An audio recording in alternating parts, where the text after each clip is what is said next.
Hello दोस्तों, welcome to my channel सुबलक्ष। पिछले class में हम लोगों ने बौद्ध धर्म के बारे में पढ़ा था और आज के इस वीडियो में हम शैव धर्म की चर्चा करेंगे। तो चलिए दोस्तों, बिना देर किए हुए आज की क्लास शुरू करते हैं। तो शैव धर्म की बात करें तो शैव धर्म भगवान शिव की उपासना से संबंधित है। भगवान शिव की उपासना की जाती है इस धर्म में, और भगवान शिव का जो प्रथम प्रमाण है वह हमें हड़प्पा संस्कृति से देखने को मिलती है। जब सिंधु घाटी सभ्यता की बात करते हैं तो सिंधु घाटी सभ्यता में हमें मोहनजोदड़ो से एक सील मिलता है। उसमें एक पुरुष योग की मुद्रा में होते हैं और उसके चारों ओर हमें जानवरों की आकृति दिखाई देती है। सांड की आकृति होती है, हाथी की आकृति होती है, चीता की आकृति होती है।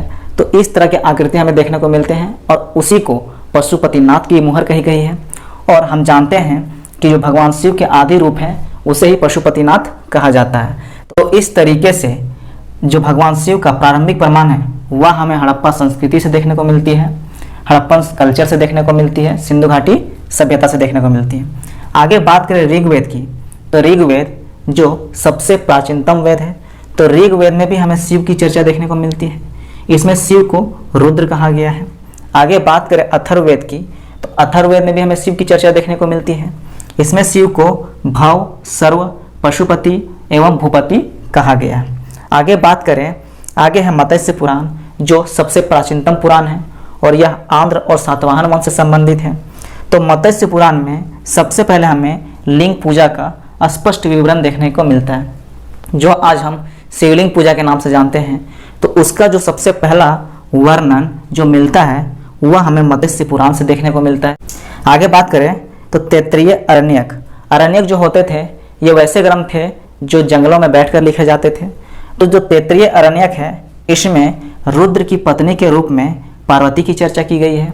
इसमें बताया गया है कि रुद्र की पत्नी यानी शिव की पत्नी पार्वती है। और इस अरण्यक में हमें पार्वती के कई और अन्य नाम देखने को मिलते हैं, जैसे पद्मा, उमा, गौरी और भैरवी। आगे बात करें तो जो शैव धर्म है वह केवल उत्तर भारत में फैला हुआ नहीं था, यह दक्षिण भारत में भी फैला हुआ था। और दक्षिण भारत में इसका प्रचार प्रसार 63 नयनार संतों ने किया था। और दक्षिण भारत में कई वंशजों ने भी शैव धर्म का प्रचार प्रसार किया था। उनमें से हैं चालुक्य, राष्ट्रकूट, पल्लव और चोल वंश। राष्ट्रकूट की बात करें तो राष्ट्रकूटों ने शैव धर्म के प्रचार प्रसार में उन्होंने कैलाश मंदिर का निर्माण करवाया था एलोरा गुफा में। आगे बात करें तो जो चोल शासक था राजराज प्रथम, इन्होंने राजराजेश्वरी मंदिर का निर्माण करवाया, जिसे बृहदेश्वर मंदिर भी कहते हैं। यह तंजौर में स्थित है। यह जो मंदिर है शैव धर्म से जुड़ा हुआ है, शैव धर्म से संबंधित है। आगे बात करें तो कुषाण शासकों की मुद्रा में हमें शिव और नंदी की आकृति देखने को मिलती है। अब आगे हम बात करें तो जो शैव धर्म था वह 4 संप्रदाय में बटा हुआ था और हमें इसकी जानकारी वामन पुराण से देखने को मिलती है। शैव संप्रदाय 4 संप्रदाय में बटे हुए थे और इसकी जानकारी हमें वामन पुराण से देखने को मिलती है। अब ये संप्रदाय कौन कौन से थे, तो ये थे पाशुपत संप्रदाय, कापालिक संप्रदाय, कालामुख संप्रदाय और लिंगायत संप्रदाय। अब आगे हम बात करते हैं पाशुपत शैव संप्रदाय की। पाशुपत शैव संप्रदाय की बात करें तो इनके जो संस्थापक थे वे लाकुलिस थे, जिन्हें भगवान शिव के 18 अवतारों में से एक माना जाता है। पाशुपत शैव संप्रदाय की बात करें तो यह सर्वाधिक प्राचीन संप्रदाय था और इसके अनुयायी को पंचार्थिक कहा जाता था। और पाशुपत शैव संप्रदाय का जो प्रमुख ग्रंथ था उसे पाशुपत सूत्र के नाम से जानते हैं। आगे बात करें कापालिक शैव संप्रदाय। कापालिक शैव संप्रदाय की बात करें तो इनके इष्ट देव भैरव थे और इनका जो प्रमुख केंद्र था वह था श्रीशैल। आगे बात करें कालामुख संप्रदाय की, तो कालामुख संप्रदाय के अनुयायी को महाव्रतधर कहा जाता था। जिस तरीके से पाशुपत शैव संप्रदाय के अनुयायी को, फॉलोअर को पंचार्थिक कहा जाता था, उसी तरीके से कालामुख संप्रदाय के अनुयायी को, फॉलोअर को महाव्रतधर कहा जाता था। आगे बात करें तो अगला है लिंगायत संप्रदाय। लिंगायत संप्रदाय दक्षिण भारत में प्रचलित संप्रदाय था। जो शैव धर्म का लिंगायत संप्रदाय था वह दक्षिण भारत में फैला हुआ था और इसका जो प्रमुख ग्रंथ था वह था शून्य संपादने।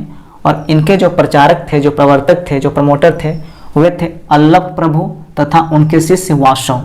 और इस संप्रदाय को अन्य दूसरे नाम से भी जाना जाता है, वे नाम है जंगम और वीरशिव संप्रदाय।